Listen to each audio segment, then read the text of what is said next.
Puji nama Tuhan, Bapak Ibu Saudara, pada saat ini kita akan mendengarkan firman Tuhan yang diambil dari kitab 1 Samuel pasal yang ke-14, ayatnya yang pertama sampai dengan ayatnya yang ke-15.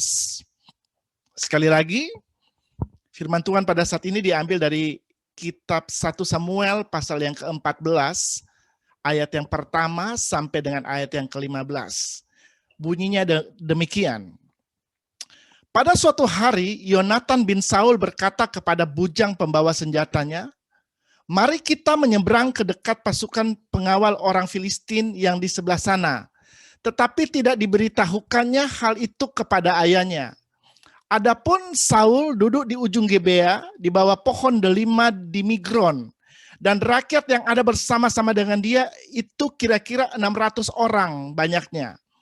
Ahia, anak Ahitub, saudara Ikabod, anak Pinehas, anak Eli, imam Tuhan di Silo, dialah yang memakai baju efod pada waktu itu. Tetapi rakyat tidak tahu tentang perginya Yonatan itu. Di antara pelintasan-pelintasan bukit yang dicoba Yonatan menyeberanginya ke arah pasukan pengawal orang Filistin, ada ujung bukit batu di sebelah sini dan ada ujung bukit batu di sebelah sana. Yang satu bernama Bozez dan yang lain bernama Sene. Ujung yang satu berdiri di sebelah utara di tentangan Mikmas. Yang lain di sebelah selatan di tentangan Geba. Berkatalah Yonatan kepada bujang pembawa senjatanya itu, "Mari kita menyeberang ke dekat pasukan pengawal orang-orang yang tidak bersunat ini. Mungkin Tuhan akan bertindak untuk kita. Sebab bagi Tuhan tidak sukar untuk menolong, baik dengan banyak orang maupun dengan sedikit orang." Lalu jawab pembawa senjatanya itu kepadanya, "Lakukanlah niat hatimu itu sungguh, aku sepakat." Kata Yonatan, "Perhatikan, kita menyeberang ke dekat orang-orang itu dan memperlihatkan diri kepada mereka. Apabila kata mereka kepada kita begini, 'Berhentilah sampai kami datang kepadamu,' maka kita tinggal berdiri di tempat kita dan tidak naik mendapatkan mereka. Tetapi apabila kata mereka begini, 'Naiklah kemari,' maka kita akan naik. Sebab kalau demikian Tuhan telah menyerahkan mereka ke dalam tangan kita. Itulah tandanya bagi kita." Ketika mereka keduanya memperlihatkan diri kepada pasukan pengawal orang Filistin, berkatalah orang Filistin itu, "Lihat, orang-orang Ibrani keluar dari lubang-lubang tempat mereka bersembunyi." Orang-orang dari pasukan pengawal itu berseru kepada Yonatan dan pembawa senjatanya, katanya, "Naiklah kemari, maka kami akan menghajar kamu." Lalu kata Yonatan kepada pembawa senjatanya, "Naiklah mengikuti aku, sebab Tuhan telah menyerahkan mereka ke dalam tangan orang Israel." Maka naiklah Yonatan merangkak ke atas dengan diikuti oleh pembawa senjatanya. Orang-orang itu tewas terparang oleh Yonatan, sedang pembawa senjatanya membunuh mereka dari belakangnya. Kekalahan yang pertama ini ditimbulkan Yonatan dan pembawa senjatanya itu besarnya kira-kira 20 orang dalam jarak kira-kira setengah alur sepembajakan ladang. Lalu timbullah kegentaran di perkemahan, di padang di antara seluruh rakyat. Juga pasukan pengawal dan penjara-penjara itu gentar. Dan bumi gemetar sehingga menjadi kegentaran yang dari Allah. Oke, puji Tuhan, sedemikian jauh pembacaan firman Tuhan pada saat ini. Saudara-saudara yang terkasih di dalam Tuhan Yesus Kristus, kalau saya bisa kasih judul untuk khotbah pada hari ini, judulnya adalah bagi Tuhan tidak ada yang sukar. Atau bagi Tuhan tidak ada yang mustahil. Saudara-saudara, kisah yang baru kita baca ini terjadi di zaman pemerintahan Raja Saul. Ya, pada waktu itu bangsa Israel terlibat peperangan dengan bangsa Filistin, saudara. Dan kalau saudara membaca di dalam pasal sebelumnya, dikatakan bahwa bangsa Israel situasinya pada waktu itu, mereka berada dalam situasi yang terjepit, dan mereka berada dalam situasi yang ketakutan, saudara. Dan mereka harus bersembunyi. Kenapa? Karena orang Filistin yang menyerang mereka pada waktu itu jumlahnya sangat banyak. Dikatakan di dalam Alkitab, jumlah orang Filistin yang menyerang mereka pada waktu itu sebanyak pasir di tepi laut.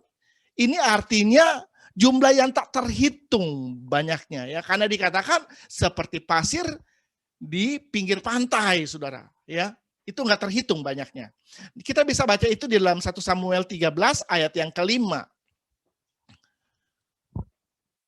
Adapun orang Filistin telah berkumpul untuk berperang melawan orang Israel. Dengan 3.000 kereta, 6.000 orang pasukan berkuda, dan pasukan berjalan kaki sebanyak pasir di tepi laut. Mereka bergerak maju dan berkemah di Mikmas di sebelah timur Bet Awen. Saudara, kita perhatikan di dalam ayat firman Tuhan ini, ya jelas dikatakan bahwa orang Filistin itu ya mereka telah berkumpul untuk berperang melawan orang Israel ya, dan jumlahnya sangat banyak, saudara ya.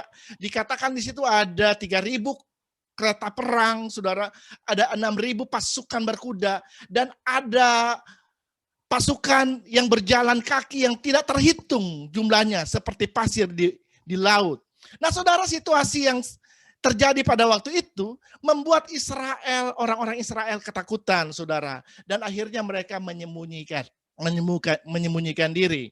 Nah, kita akan melihat di dalam pasal yang ke-14 ini ya, apa yang dilakukan oleh Yonatan. Yonatan adalah anak dari Raja Saul, ya, raja yang memerintah pada waktu itu, raja pertama orang Israel ya.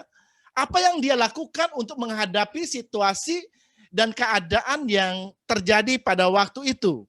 Ada beberapa hal yang saya akan sharingkan, yang akan saya bagikan kepada Bapak Ibu Saudara, ya bagaimana ya Tuhan menolong dan memberikan kemenangan kepada Yonatan atas orang Filistin.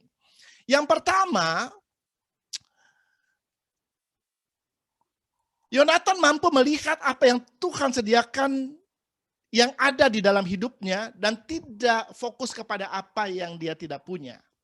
Saudara-saudara, pada waktu ada situasi atau tantangan yang terjadi di dalam hidup kita, penting sekali kita minta kepada Tuhan untuk bisa membuka mata rohani kita sehingga kita bisa melihat apa yang Tuhan sediakan buat hidup kita. Tuhan itu adalah Allah yang menyediakan. Dia adalah Jehovah Jireh, ya, Allah yang menyediakan.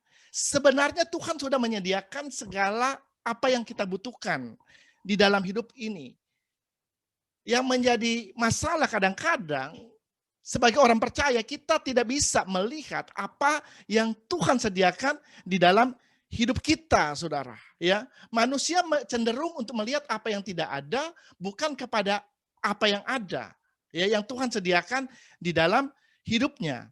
Kalau kita membaca dalam 1 Samuel pasal yang ke-14, ayatnya yang pertama, 1 Samuel pasal 14 ayat yang pertama, dikatakan pada suatu hari, Yonatan bin Saul berkata kepada bujang pembawa senjatanya, mari kita menyeberang ke dekat pasukan pengawal orang Filistin yang di sebelah sana. Tetapi tidak diberitahukannya hal itu kepada ayahnya. Ya, jadi di sini pada waktu mereka menghadapi situasi yang sangat sulit pada waktu itu, Yonatan memutuskan untuk mengajak bujang pembawa senjatanya untuk menyeberang pergi ke tempat daerah orang Filistin, saudara. Ya, jadi di sini Yonatan mengambil keputusan, ya, untuk tidak lagi takut, ya, karena Yonatan mengambil keputusan untuk percaya kepada Tuhan, dan dia bisa melihat bujangnya, bujang pembawa senjatanya yang selalu ada bersama dengan dia, yang selalu setia mengikuti dia, ya. Dan dia bisa melihat apa yang Tuhan sediakan bagi dia, ya. Dan dia melihat pembantunya ini, saudara, hambanya ini, saudara, ya. Nah, nanti kita akan lihat bagaimana Yonatan dengan bujangnya ini, ya, akhirnya mereka bisa mengalahkan orang Filistin, saudara, ya. Saudara-saudara, di sini Yonatan mampu melihat apa yang Tuhan sediakan di dalam hidupnya, yaitu seorang bujang pembawa senjatanya. Ya, dia tidak memperhatikan apa yang tidak ada, ya.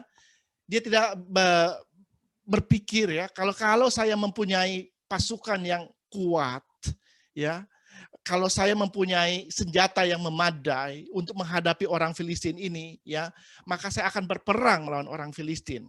Ya, karena kalau saudara baca dalam 1 Samuel 13 ayat 22, dikatakan sehingga pada hari pertempuran itu, sebilah pedang atau lembing tidak ada terdapat pada seluruh rakyat yang ada bersama Saul dan Yonatan.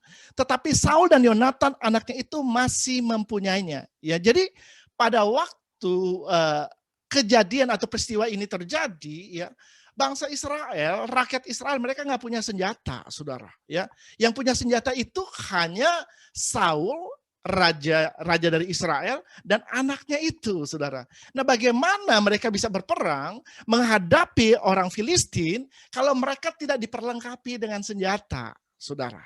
Ya, tetapi kalau kita melihat di sini, ya, Yonatan, ya, dia memutuskan untuk tetap percaya kepada Tuhan, walaupun situasi yang ada pada waktu itu sulit, ya, pada waktu itu seakan-akan tidak ada jalan keluar, tetapi dia tetap percaya kepada Tuhan. Dan dia bisa melihat ada seorang bujang pembawa senjatanya di situ yang nantinya bisa menolong, ya, dengan pertolongan Tuhan, ya. Dia akan melihat bagaimana mereka berdua hanya bisa mengalahkan orang Filistin, saudara. Saudara-saudara yang terkasih dalam Tuhan Yesus Kristus, di dalam Alkitab kita akan melihat ada orang-orang di mana Tuhan memakai kehidupan mereka dengan apa yang ada di dalam hidup mereka. Karena Tuhan tidak pernah menanyakan sesuatu yang tidak ada di dalam hidup kita. Ya, sama seperti Musa, saudara. Ya, kalau kita baca di dalam Keluaran 4 ayat yang kedua, ya, Keluaran pasal yang 4 ayat yang kedua, Tuhan berfirman kepadanya, apakah yang ada di tanganmu? Apakah yang ada di tanganmu itu? Jawab Musa, tongkat.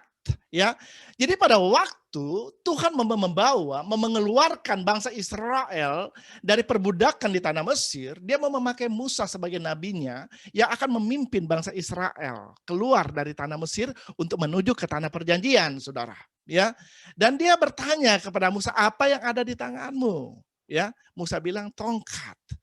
Ya, saudara, tongkat itu kelihatan tidak berarti, ya, di tangan Musa, saudara.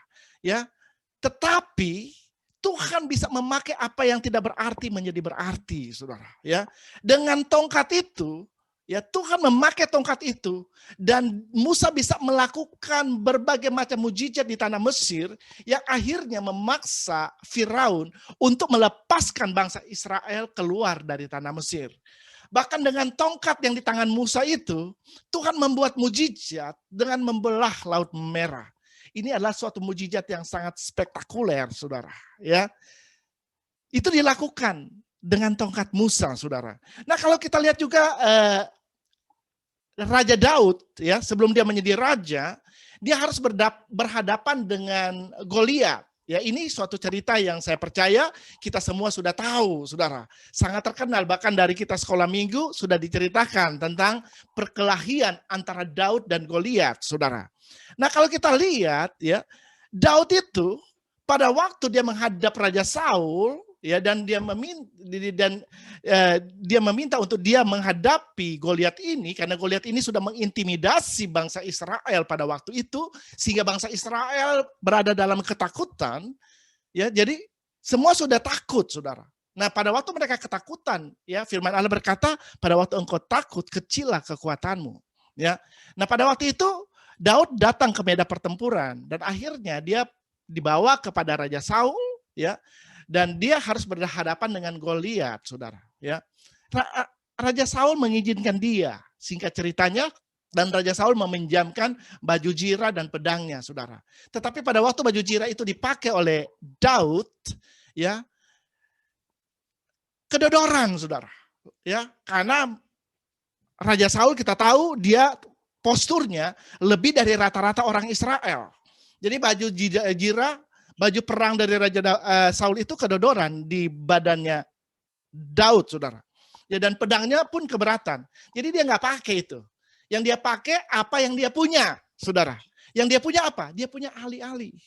Ya, dan dengan alih-alih itu dia mengalahkan Goliat. Amin, ya. Dan kalau kita lihat juga ada salah satu contoh juga, ada seorang janda ya yang ditinggal mati oleh suaminya di dalam kitab Perjanjian Baru. Kalau saudara baca itu dalam kitab 2 Raja-Raja pasal yang keempat ya. Dalam Perjanjian Lama ya. Kalau saudara bisa baca itu dalam kitab 2 Raja-Raja pasal yang keempat ya. Karena pada waktu janda ini ditinggal oleh suaminya, ya karena suaminya mati, ya dia ditinggalkan hutang saudara oleh suaminya. Nah karena hutangnya ini, anak-anaknya akan diambil oleh penagih hutang untuk dijadikan budak oleh mereka.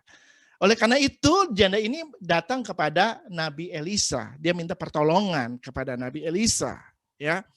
Dan akhirnya Nabi Elisa menolong dia. Nabi Elisa tanya apa yang ada di rumahmu. Dia bilang saya hanya mempunyai sebuah buli-buli berisi minyak. Buli-buli itu kelihatan tidak berarti, saudara. Ya, tetapi Tuhan bisa memakai buli-buli yang berisi minyak itu untuk membuat mujizat, saudara. Ya, dan akhirnya Nabi Elisa menyuruh dia untuk pergi ke tetangga-tetangganya untuk mengambil sebanyak-banyaknya bejana. Dan sesudah bejana-bejana itu dikumpulkan, lalu minyak yang ada dalam buli-buli itu dituangkan ke bejana-bejana itu dari bejana pertama sampai bejana yang terakhir sampai penuh, saudara. Ya, itu mujizat, saudara. Ya, ini mujizat. Ya. Dan sesudah penuh semua bejana itu, lalu Nabi Elisa menyuruh kepada perempuan ini, janda ini, untuk menjual minyak itu. Dan hasil dari penjualan itu bahkan lebih daripada hutang yang harus dibayar. Dan dia berkata, hiduplah dari kelebihan yang engkau dapatkan itu, ya, untuk kehidupan dia dan anak-anaknya. Nah ini Tuhan sanggup membuat mujizat dari sesuatu yang tidak berarti, dari buli-buli minyak itu, saudara. Tuhan bisa pakai itu, ya. Dan juga kalau kita lihat di dalam kehidupan daripada Tuhan Yesus, pada waktu dia berkhotbah, ya, kepada 5.000 orang laki-laki dan perempuan, dan dia membuat mujizat dengan 5 roti dan 2 ikan, memberi makan 5.000 orang, ya, 5.000 orang laki-laki, belum termasuk wanita dan anak-anak. Saudara, pada waktu Yesus dia berkhotbah, dia bukan hanya memberikan makanan secara spiritual, tapi dia juga memperhatikan perkara yang jasmani juga dalam kehidupan orang-orang yang mengikuti dia pada waktu itu, saudara. Dan hatinya tergerak oleh belas kasihan untuk memberikan orang-orang ini makan pada waktu itu. Dan dia menyuruh murid-muridnya untuk mencari makan. Dan yang ditemukan dari seorang anak kecil hanya 5 roti dan 2 ikan. Dan itu mereka bawa kepada Yesus. Ya, saudara, 5 roti dan 2 ikan tidak mungkin bisa memberi makan ribuan orang pada waktu itu, saudara. Tetapi Yesus mengambil 5 roti dan 2 ikan itu. Dia menengadah ke langit. Lalu dia mengucap syukur atas roti itu. Dan dia suruh membagikan kepada murid-muridnya, kepada orang banyak yang hadir pada waktu itu. Dan yang luar biasa, ya, itu cukup untuk memberi makan 5.000 orang laki-laki pada waktu itu. Dan juga kalau termasuk anak-anak dan perempuan mungkin 15.000 orang, saudara. Kalau kita hitung anak perempuan itu 1 dan anak-anak itu 1, ya mungkin sekitar 15.000 orang yang hadir pada waktu itu. Bahkan lebih, ya masih sisa 12 bakul. Nah Tuhan sanggup untuk memakai apa yang ada, bukan apa yang tidak ada. Yang ada adalah 5 roti dan 2 ikan, ya itu yang dipakai Tuhan. Ya, dia membuat mujizat, ya. Dan kita lihat itu bisa memberi makan 5.000 orang pada waktu itu. Dan ada lagi satu yang kalau kita baca dalam kisah para satu cerita di dalam Kisah Para Rasul 3 ayat yang ke-6. Kisah Para Rasul 3 ayat yang ke-6 berkata, tetapi Petrus berkata, emas dan perak tidak ada padaku, tetapi apa yang kupunyai, kuberikan kepadamu demi nama Yesus Kristus orang Nazaret itu. Berjalanlah, ya. Jadi kita lihat di sini waktu pada suatu ketika Petrus dan Yohanes mereka hendak berjalan menuju ke Bait Allah, dan di depan gerbang Bait Allah, pintu gerbang Bait Allah, ada seorang peminta-minta yang hidupnya selalu dia selalu ada di situ, dan dia kehidupannya adalah meminta-minta, minta belas kasihan dari orang-orang, tentunya untuk memberikan sesuatu, memberikan uang kepada dia, saudara. Ya, dan apa yang dikatakan oleh Petrus pada waktu melihat orang ini, Petrus berkata, emas dan perak tidak ada padaku, tetapi apa yang aku punya, aku berikan kepadamu. Demi nama Yesus Kristus orang Nazaret itu, berjalanlah. Ya, maka seketika itu juga orang yang lumpuh itu bangkit dan berjalan. Ya, di sini Petrus waktu ditanya, dia dimintain uang, mungkin dia nggak punya uang pada waktu itu. Tetapi apa yang dia punya, dia berikan kepada orang yang lumpuh ini, si peminta-minta ini, ya. Dan akhirnya orang-orang lumpuh ini bisa disembuhkan dari sakitnya. Saudara-saudara, Tuhan tidak pernah menanyakan apa yang ada di dalam hidup kita. Apa yang tidak ada di dalam hidup kita. Tetapi Tuhan selalu menanyakan apa yang ada dalam hidup kita, dia bisa pakai itu. Ya, kita harus percaya tentang hal ini, saudara. Nah, Rick Warren, ya, dia adalah seorang pendeta. Dia menulis satu buku yang sangat terkenal, yang menjadi bestseller, ya, yang bernama The Purpose of Driven Life, ya. Di dalam buku itu dikatakan, ya, rata-rata manusia itu mempunyai 500 sampai 1.700 kemampuan yang kadang-kadang tidak disadari oleh manusia itu sendiri, ya. Dan otak manusia ini itu bisa menyimpan 100 triliun fakta, ya. Dan pikiran manusia ini bisa memutuskan 15.000 keputusan per detik, ya. Dan hidung manusia itu bisa mencium, ya, 10.000 macam bau-bauan, saudara. Dan lidah manusia itu bisa membedakan 2 juta macam rasa. Ini luar biasa, saudara, ya. Nah, tentunya sebenarnya Tuhan memberikan semua kemampuan ini dalam hidup manusia, ya, supaya manusia bisa mempergunakan semua kemampuan ini untuk kemuliaan bagi nama Tuhan. Amin, saudara. Dan Tuhan mau supaya Tuhan sendiri yang akan kita mengizinkan Tuhan untuk mengoperasikan semua kemampuan yang ada di dalam hidup kita, saudara. Ya, karena tidak mungkin bagi manusia untuk bisa mengoperasikan itu dengan kemampuan sendiri, ya. Karena kemampuan manusia itu terbatas, manusia itu limited, saudara. Tetapi kita mempunyai Tuhan yang tidak terbatas, ya. Izinkan Tuhan mengoperasikan apa yang sudah Dia sediakan di dalam hidup kita, ya. Dan Dia mau pakai itu untuk hormat dan kemuliaan bagi nama Dia. Nah, Yonatan bisa melihat kemampuan ini dan dia mengizinkan kemampuan Tuhan itu bekerja di dalam dirinya, ya. Kalau kita yang kedua, apa yang dilakukan oleh Yonatan, ya, kita bisa baca itu dalam 1 Samuel pasal yang ke-14 ayat yang ke-6. Coba saudara perhatikan ayat yang ke-6. Berkatalah Yonatan kepada bujang pembawa senjatanya itu, mari kita menyeberang ke dekat pasukan pengawal orang-orang yang tidak bersunat ini. Mungkin Tuhan akan bertindak untuk kita sebab bagi Tuhan tidak sukar untuk menolong baik dengan banyak orang maupun dengan sedikit orang, ya. Jadi yang kedua adalah Yonatan bisa melihat, ya, bahwa tidak ada yang terlalu sulit, terlalu sukar bagi Tuhan. Bagi Tuhan tidak ada yang mustahil, saudara, ya. Dia berkata, bagi Tuhan tidak sukar untuk menolong baik dengan banyak orang maupun dengan sedikit orang, ya. Karena dia percaya kalau Tuhan yang berperang itu terlalu mudah bagi Tuhan untuk mengalahkan musuh-musuhnya, ya. Jadi mereka berdua ini hanyalah alat yang dipakai oleh Tuhan, ya. Yonatan dan bujangnya ini hanya alat yang dipakai oleh Tuhan, tetapi yang akan berperang bukan mereka sebenarnya, Tuhan. Makanya dia mengeluarkan statement ini. Ini sebenarnya adalah perkataan iman, ya. Perkataan iman yang dikeluarkan oleh Yonatan, saudara. Ya, dia berkata-kata dengan iman. Ya, dia memperkatakan firman Allah di dalam hidupnya. Bahwa bagi Tuhan tidak sukar untuk menolong baik dengan banyak orang maupun dengan sedikit orang. Karena dia menyadari bahwa yang akan berperang bukan mereka berdua ini, saudara. Ya, Kalau mereka berdua menghadapi begitu banyak orang, mereka pasti kalah. Tetapi dia menyadari bahwa yang akan melakukan peperangan ini adalah Tuhan. Ya, makanya dia berkata tidak sukar untuk Tuhan menolong mereka, baik dengan hanya mereka berdua maupun dengan banyak orang, saudara. Karena bagi Tuhan sama saja. Ya, tidak ada tingkat kesulitan bagi Tuhan, saudara. Ya, buat Tuhan penyakit flu sama penyakit kanker itu sama, saudara. Ya, kita yang membedakan, kalau orang udah penyakit kanker, ini udah penyakit yang berbahaya, ya, yang sulit untuk disembuhkan.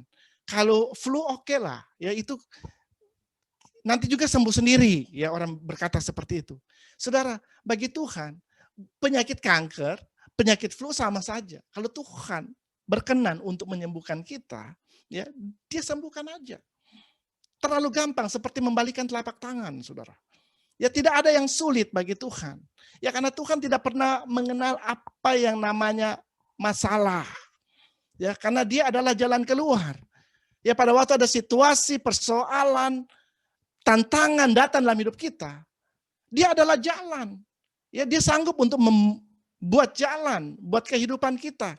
Dia sanggup mengadakan apa yang tidak ada menjadi ada. Dia sanggup mengadakan apa yang kelihatannya sukar bagi manusia.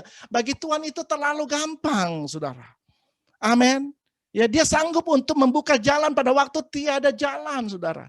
Dia sanggup untuk membuat miracle, perkara-perkara yang ajaib, perkara-perkara yang di luar pemikiran kita. Tuhan sanggup untuk melakukan itu di dalam hidup kita, saudara. Kalau kita percaya kepada Dia, ya. Nah, saudara-saudara, di sini pada waktu Yonatan berkata, tidak ada yang sukar. Tuhan tidak sukar untuk menolong, baik dengan banyak orang maupun dengan sedikit orang. Ini adalah perkataan iman. Ya, pada waktu dia berada dalam keadaan yang terjepit, dalam keadaan yang sulit, ya, pada waktu bangsanya mengalami serangan dari bangsa Filistin yang akhirnya membuat bangsanya ketakutan dan harus bersembunyi, Yonatan memutuskan untuk bangkit dari segala keterpurukannya, saudara. Ya, dia mulai mengangkat imannya di hadapan Tuhan. Ya, dia mulai memperkatakan janji-janji Tuhan di dalam hidupnya. Dia mulai percaya bahwa Tuhan itu sanggup dan tidak ada yang sukar bagi Tuhan. Ya, saudara, pada waktu dia mulai memperkatakan janji-janji Allah dalam hidupnya, maka imannya timbul. Iman timbul dari pendengaran dan pendengaran akan firman Kristus. Ya, nah demikian juga di dalam kehidupan kita, saudara. Ya. Jangan kita terlalu gampang untuk jangan berkata-kata hal-hal yang negatif, ya. Kalau kita baca di dalam Amsal 18 ayat 21, coba kita bisa lihat di dalam Amsal 18 ayat 21, dikatakan hidup dan mati dikuasai lidah. Siapa suka menggemakannya akan memakan buahnya. Saudara, berkali-kali kita berkhotbah tentang ayat ini. Ya, bahwa hidup dan mati manusia itu tergantung daripada lidah kita. Lidah ini bisa membawa kepada kematian, tetapi lidah ini juga bisa membawa kepada kehidupan, saudara. Lidah ini bisa membawa kepada kegagalan, tetapi lidah ini juga bisa membawa kepada keberhasilan. Lidah ini bisa membawa kita kepada kekalahan, tetapi juga bisa membawa kepada kemenangan. Ya, karena hidup dan mati kita tergantung oleh perkataan kita, saudara. Oleh apa yang kita ucapkan yang keluar dari mulut kita. Oleh karena itu kita harus melihat apa yang kita katakan. Jangan sembarang berkata-kata, saudara. Ya, jangan sampai engkau pada waktu bangun tidur, ya, engkau langsung berkata, baru bangun tidur langsung berkata, aduh capek banget nih hari. Ya, aduh bangun tidur langsung bilang, aduh pusing nih gua. Bangun tidur saudara udah memperkatakan sesuatu yang negatif. Kalau engkau berkata bahwa saya capek, saya pusing, ya, saya malas nih, maka itu semua akan terjadi di dalam hidupmu. Engkau akan melalui hari itu dengan ya semua perasaan itu, karena engkau mengucapkan itu. Ya, hari itu aku akan jadi pusing, jadi malas, ya, jadi capek. Itu akan terjadi dalam hidupmu. Ya, Coba mulai memperkatakan firman Allah dalam hidupmu. Ya, perkatakan, aku kuat di dalam kekuatan kuasa Tuhan. Bukan oleh kuat dan gagahku, tetapi oleh rohmu, kata Tuhan. Mulai memperkatakan firman Allah. Nah, pada waktu engkau memperkatakan firman Allah, itu akan membuat imanmu bertumbuh. Itu akan menguatkan iman dan kepercayaanmu kepada Tuhan. Nah, ini yang dikatakan oleh Yonatan, saudara. Ya, dia berkata, tidak sukar bagi Tuhan untuk menolong baik dengan orang yang sedikit maupun orang yang banyak. Ya, karena buat Tuhan tidak ada tingkat kesulitan. Nah, apa yang dijawab oleh bujangnya, saudara? Kalau kita lihat di dalam 1 Samuel 14 ayat yang ke-7, lalu jawab pembawa senjatanya itu kepadanya, lakukanlah niat hatimu itu, sungguh aku sepakat. Ya, jadi kita lihat di sini, ya, bujangnya ini, saudara, ya, hambanya ini, saudara, ya, pada waktu Yonatan mengucapkan kata-kata ini, ya, bujangnya ini berkata, lakukanlah niatmu itu, aku sepakat. Artinya, bujangnya ini setuju dengan apa yang dikatakan oleh Yonatan, saudara. Saudara, perlu ada kesepakatan, perlu ada kesehatian di dalam hati umat Tuhan, saudara. Ya, kalau saudara membaca dalam Mazmur 133, ya, dikatakan alangkah indah dan eloknya bila saudara yang seiman hidup rukun bersama. Ya, hidup rukun bersama itu dalam bahasa Inggris diterjemahkan dengan live in unity. Ya, live together in unity, ya. Jadi ada persatuan, ya, dari umat Tuhan. Dan kalau saudara baca dalam Mazmur 133, maka berkat itu akan dicurahkan di mana ada persatuan.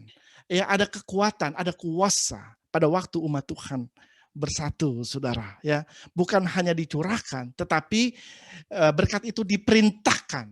Ya, kalau Tuhan memerintahkan berkat itu pasti sampai, saudara. Ya, tidak ada yang dapat menghalangi berkat Tuhan itu kalau Tuhan memerintahkan itu datang di dalam kehidupan kita, saudara. Ya, jadi perlu ada kesepakatan. Ya, firman Allah juga berkata 2-3 orang sepakat meminta di dalam nama Dia, maka Dia akan memberikan itu. Ya, sepakat, kita sepakat. Ya, karena dalam sepakat itu ada persatuan, dalam persatuan itu ada power. Ya, ada berkat Allah, saudara. Ya, nah, kita lihat pada waktu bujang ini sepakat dengan tuannya, ya, Yonatan, kita akan lihat ya seterusnya di mana Tuhan menyertai mereka dan mereka bisa mengalahkan orang Filistin. Yang ketiga, apa yang dilakukan oleh Yonatan, ya, dan bagaimana Tuhan memberikan kemenangan di dalam hidupnya. Yang ketiga, dia melibatkan Tuhan dalam situasi yang dialami. Ya, jadi Yonatan, ya, pada waktu dia hendak melakukan sesuatu di dalam hidupnya, dia melibatkan Tuhan di dalamnya. Ya, apa yang dia lakukan oleh Yonatan? Kalau kita baca di dalam 1 Samuel 14 ayat 8 sampai 11, 1 Samuel 14 ayat 8 sampai 12. Kata Yonatan, perhatikan, kita menyeberang ke dekat orang-orang itu dan memperlihatkan diri kepada mereka. Apabila kata mereka kepada kita begini, berhentilah sampai kami datang kepadamu, maka kita tinggal berdiri di tempat kita dan tidak naik mendapatkan mereka. Tetapi apabila kata mereka begini, naiklah kemari, maka kita akan naik, sebab kalau demikian Tuhan telah menyerahkan mereka ke dalam tangan kita. Itulah tandanya bagi kita. Ketika mereka keduanya memperlihatkan diri kepada pasukan pengawal orang Filistin, berkatalah orang Filistin itu, lihat, orang-orang Ibrani keluar dari lubang-lubang tempat mereka bersembunyi. Orang-orang dari pasukan pengawal itu berseru kepada Yonatan dan pembawa senjatanya, katanya, naiklah kemari, maka kami akan menghajar kamu. Lalu kata Yonatan kepada pembawa senjatanya, naiklah mengikuti aku sebab Tuhan telah menyerahkan mereka ke dalam tangan orang Israel.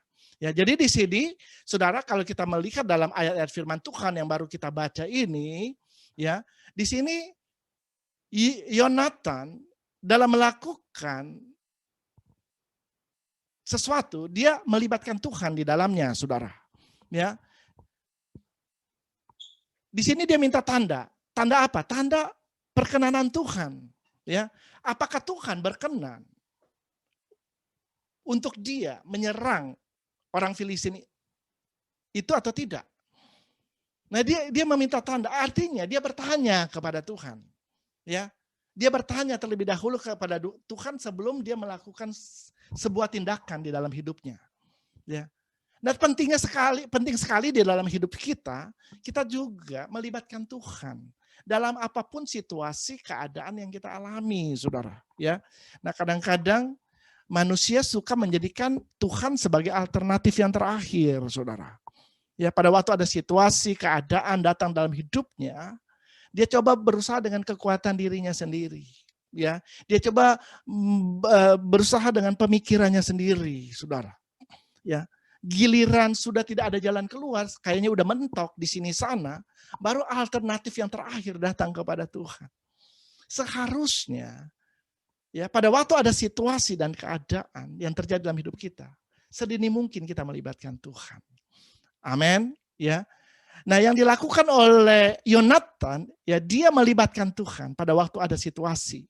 Ya, pada waktu ada tantangan yang terjadi di dalam hidupnya, dia melibatkan Tuhan. Ya, kalau saya bisa katakan dengan bahasa sehari-hari, ya, dia minta tanda perkenanan Tuhan. Dia dalam ayat 8 sampai 11 ini, ya, mereka akan menampakkan diri kepada orang Filistin, dan kalau orang Filistin itu berkata, berhenti, kami akan mendapati kalian, maka Yonatan akan tetap diam di tempatnya. Tetapi kalau pada waktu mereka menampakkan diri kepada orang Filistin, dan orang Filistin itu berkata, naiklah kemari, artinya mereka harus berjalan menuju ke atas, ya mereka itu artinya Tuhan menyerahkan bangsa Filistin ini ke dalam tangan mereka. Jadi ini tanda perkenanan Tuhan. Ya, nah, sebagai orang percaya kita harus bisa melihat, ya, tanda perkenanan Tuhan ini di dalam kehidupan kita. Bagaimana kita bisa melihat tanda perkenanan Tuhan dalam hidup kita? Kita harus mempunyai hubungan dengan Tuhan. Ya, pada waktu kita mempunyai hubungan dengan Tuhan, kita pasti bisa mengenal, bisa melihat, ya, pada waktu kita melakukan sesuatu apakah Tuhan berkenan atau tidak.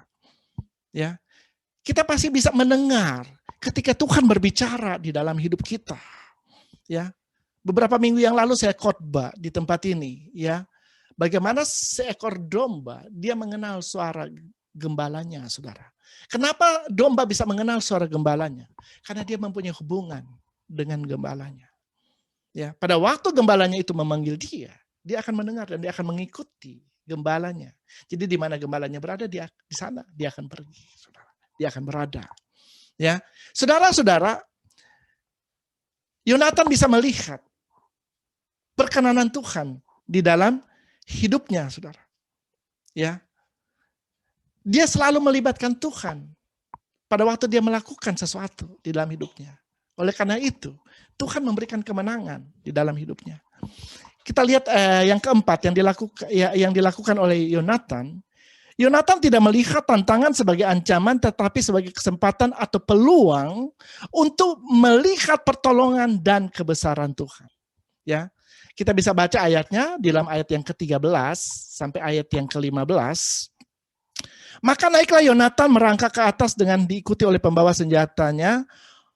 Orang-orang itu tewas terparang oleh Yonatan, sedang pembawa senjatanya membunuh mereka dari belakangnya.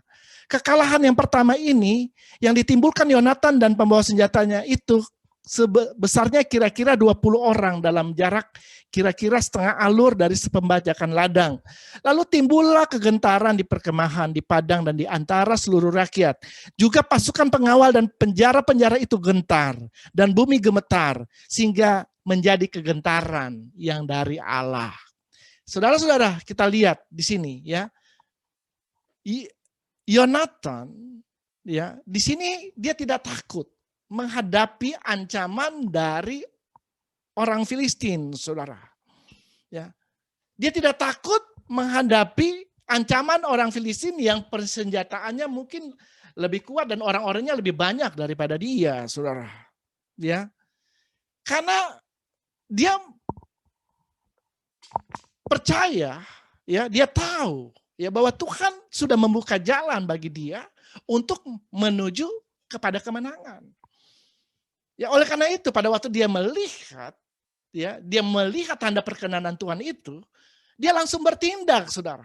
Ya, pada waktu orang Filistin itu menyuruh dia untuk naik ke atas, maka dia bersama-sama dengan bujangnya, dengan pembawa senjatanya ini langsung naik. Dan akhirnya mereka dikatakan membunuh orang-orang itu, saudara. Tuhan memberikan kemenangan kepada Yonatan dan juga hambanya ini, saudara. Kalau saudara membaca lebih lanjut ya di dalam firman Tuhan ini, ya, kalau saudara baca seterusnya, ya, maka kita akan melihat bahwa memang Tuhanlah yang berperang bagi bangsa Israel pada waktu itu. Karena dikatakan bahwa orang-orang Filistin itu saling bunuh satu dengan yang lain, saudara. Ya. Nah, ini adalah pekerjaan daripada Tuhan. Ya. Orang-orang bunuh ini, ya, orang Filistin ini mereka berantem dengan diri mereka sendiri, saudara. Nah, ini Tuhan yang berperang bagi mereka. Ya, makanya apa yang dikatakan oleh Yonatan itu menjadi kenyataan, ya. Tidak sukar bagi Tuhan untuk menolong baik dengan orang banyak ataupun dengan sedikit. Karena dia tahu bahwa yang akan berperang itu bukan dia, tetapi Tuhan yang akan berperang. Haleluya. Saudara, mari, ya. Mungkin ada situasi, tantangan yang terjadi di dalam kehidupan kita.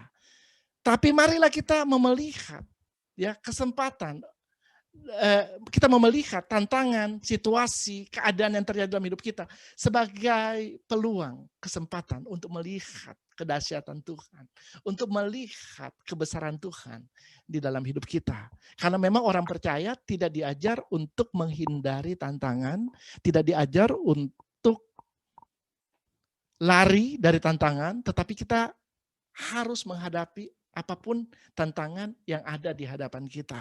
Karena kita sudah hidup di dalam dunia yang sudah jatuh. Ya, bisa saja ada tantangan datang, ya, ada badai datang dalam hidup kita. Tapi percaya, ya, kalau Tuhan ada di pihak kita, siapakah yang akan melawan kita? Bersama dengan Tuhan kita akan bisa mengatasi apapun situasi keadaan yang kita alami. Ya, asal kita percaya kepada Tuhan. Sama seperti yang dilakukan oleh Yonatan ini. Ya, kelihatannya mustahil. Ya, bangsa Israel bisa menang terhadap orang Filistin. Yang dikatakan jumlahnya seperti pasir di laut, saudara. Yang tidak terhitung banyaknya. Tetapi ketika ada seseorang, ya, yang memutuskan untuk percaya kepada Tuhan, ya, dia mau, ya, mengangkat imannya di hadapan Tuhan. Akhirnya kita bisa melihat kemenangan itu terjadi. Ini adalah kisah dari kepahlawanan Yonatan. Bagaimana dengan pertolongan daripada Tuhan dia mengalahkan orang-orang Filistin. Saudara, ini adalah 4 hal yang saya mau bagikan pada hari ini. Yang pertama, apa yang dilakukan Yonatan sehingga Tuhan memberi dia kemenangan. Yang pertama, dia tidak fokus kepada apa yang dia tidak punya, tetapi dia fokus apa yang ada di dalam hidupnya. Karena dia percaya Tuhan sanggup untuk memakai apa yang ada untuk menolong kehidupannya. Yang kedua, dia percaya kepada Tuhan. Sehingga dia berkata, tidak ada yang sukar bagi Tuhan. Tidak ada yang mustahil bagi Tuhan. Yang ketiga, dia melibatkan Tuhan dalam situasi yang dia alami. Yang keempat, dia melihat tantangan itu, ya, bukan sebagai ancaman, tetapi sebagai peluang, sebagai kesempatan untuk melihat kebesaran Tuhan, untuk melihat kedahsyatan Tuhan, untuk melihat kebaikan Tuhan di dalam hidupnya. Saya rasa saya tidak akan memperpanjang khotbah ini dan kiranya ini bisa menjadi berkat bagi kehidupan kita. Amin.